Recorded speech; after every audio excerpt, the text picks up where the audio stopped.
Përshëndetje miq, kudo që jeni dhe më ndiqni me recetat e mia në platformat YouTube, Facebook, Instagram dhe TikTok. Sot kam zgjedhur diçka shumë speciale për ju, për t'ju falendëruar për mbështetjen dhe për krajen tuaj që kam çdo ditë nga ju, me pëlqimet e recetave dhe shpërndarjet.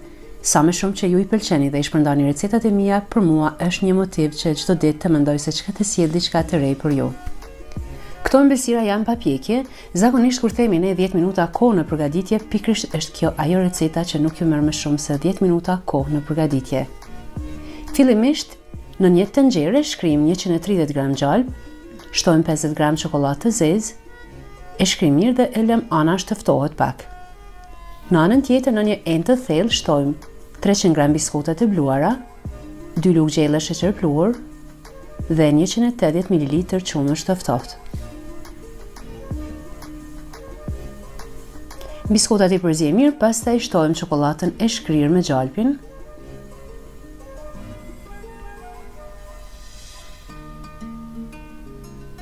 Prap i përzihen mirë derisa të bashkohen mirë përbërësit me njëri tjetrin. Ndërsa në anën tjetër, nëse nuk keni forma të caktuara apo speciale për këto forma të ëmbëlsirave, mund të përdorni një shishe plastike, siç përdora unë në këtë rast. Pra shishën e prejmë në këtë mënyrë, i marrim vetëm pjesën e rrafshët që është.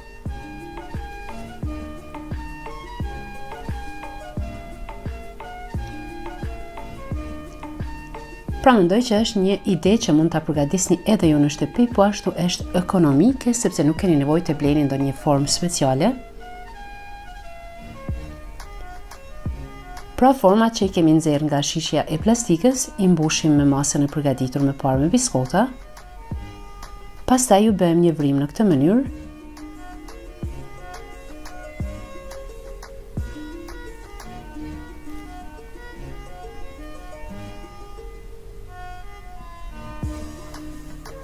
I largojmë format dhe kështu veprojmë deri në përfundim të gjithë masës.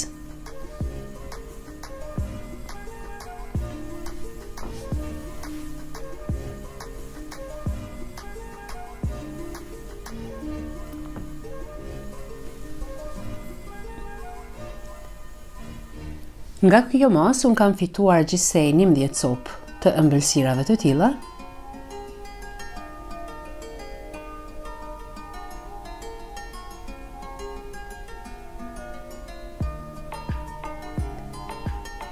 Pastaj tek vrimat që kemi krijuar, mbushim me reçel. Reçelin mund ta zgjedhni sipas dëshirës suaj apo cilin do reçel që ju e keni të preferuar. Unë kam përdorur reçel thane.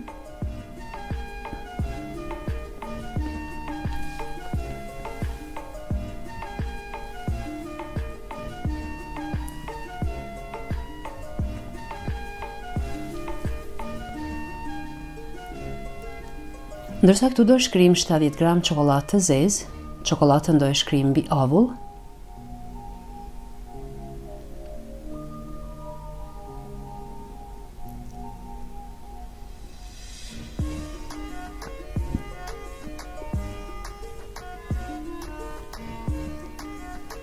Pasi të shkrihet çokolada, shtojmë një lugë gjelle vaj.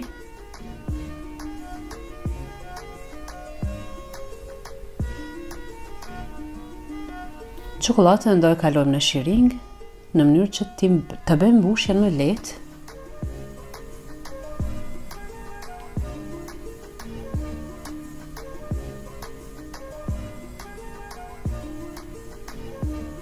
Nuk besoj që keni përgatitur ëmbëlsira më të lehta, më të shpejta, por për shije mbetet i provoni, vërtet kanë një shije magjepse. Nëse i provoni, jam e bindur që do i përsëritni edhe shumë hera të tjera përgatitjen e kësaj recete.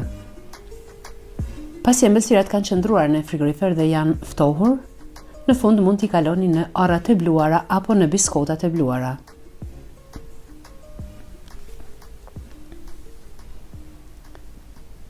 Pra miqtë e mi, kaq kishte përgatitja e kësaj recete, vërtet një recetë e lehtë në përgatitje, po ashtu shumë e shpejtë nëse keni mysafir të paftuar dhe dëshironi t'ju shërbeni një ëmbëlsirë.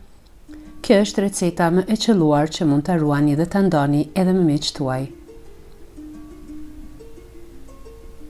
Uroj të jetë edhe pëlqyeshme për ju. Miru ta kofshim në receta të radhës.